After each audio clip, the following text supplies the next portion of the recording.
It has 4 legs, eyes, and a body built to carry, with the ability to go wherever men can. The legged squad support system is the new solution for overburdened troops who carry nearly 100 pounds of survival and protection gear in the field. Dismounted squads like to move under cover and concealment. They do not want to move on roads.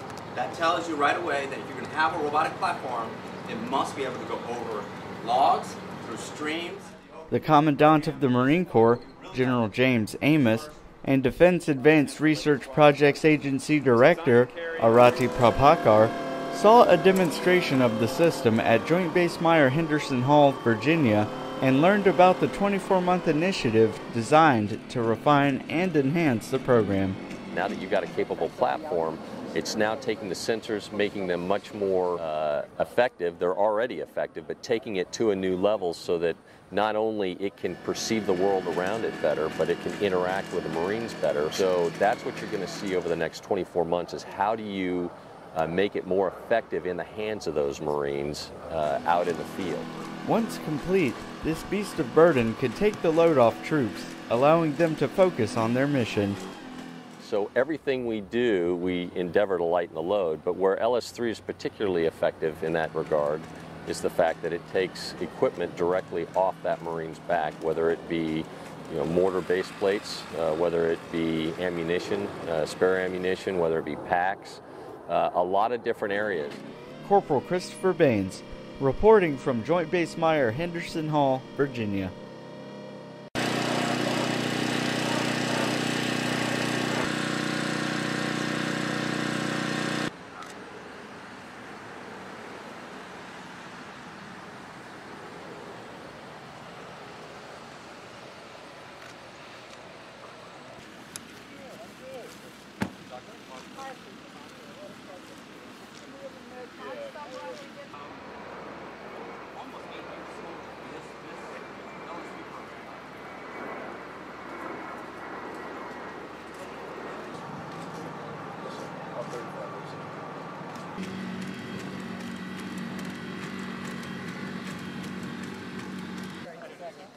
And he's going to give you a little tour of out to about 5 meters, give you a much more detailed view of the world, for the terrain that's nearby.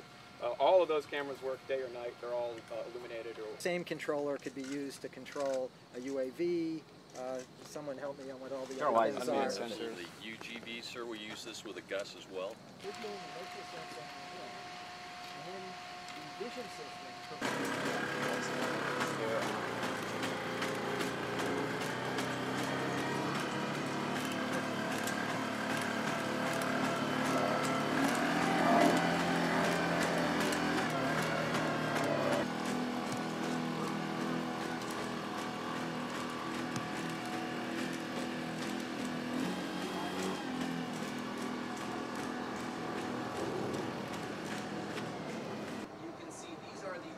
Points that the laser sees off the world all around the robot.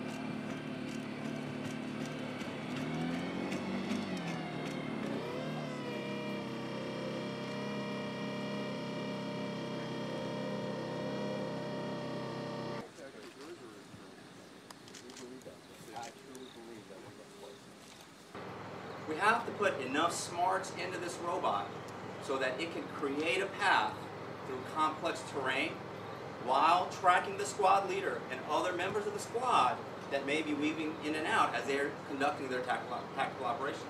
That's day and night. Brigadier General Mark Wise. I'm the Commanding General of the Marine Corps Warfighting Laboratory, also the Vice Chief of Naval Research. Well, it's a partnership with DARPA. LS3 represents one of several lighten the load type of activities that we do. It's important to note that the Marine Corps looks at lighten the load is a result. It's something we snap back to. So the Marine Corps looks at what is it we want to be able to do, in this case distributed operations. How do we have to organize? How do we have to change the way we do things? And then ultimately, what technologies enable that capability? So that's where the LS3 fits in. So everything we do, we endeavor to lighten the load, but where LS3 is particularly effective in that regard is the fact that it takes equipment directly off that Marine's back, whether it be mortar base plates, whether it be ammunition, spare ammunition, whether it be packs, a lot of different areas. And so we attack it from a bunch of different angles, but LS3 is a significant enabling capability is really making great progress. Well, ultimately, absolutely, because obviously we train like we fight. If we're able to fight differently because we're able to lighten the load, and it's not necessarily that it's just fighting differently, it's fighting more effectively. Because if you look at the fatigue factor, imagine being in Afghanistan in the heat of the summer. So you've got significant vertical terrain, you've got a lot of heat, weight that the Marine is carrying from a protective standpoint, and the ammunition he has to have on his body.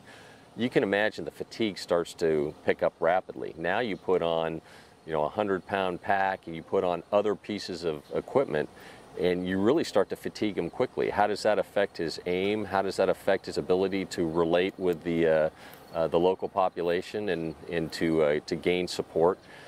It's a little bit about attitude, and it's about capability. So when you can lighten the load and allow him to become more effective with regards to how he performs, then in some ways you could say that that's not necessarily changing the way he trains, it's making him more effective as a trained Marine. So it does both, I guess.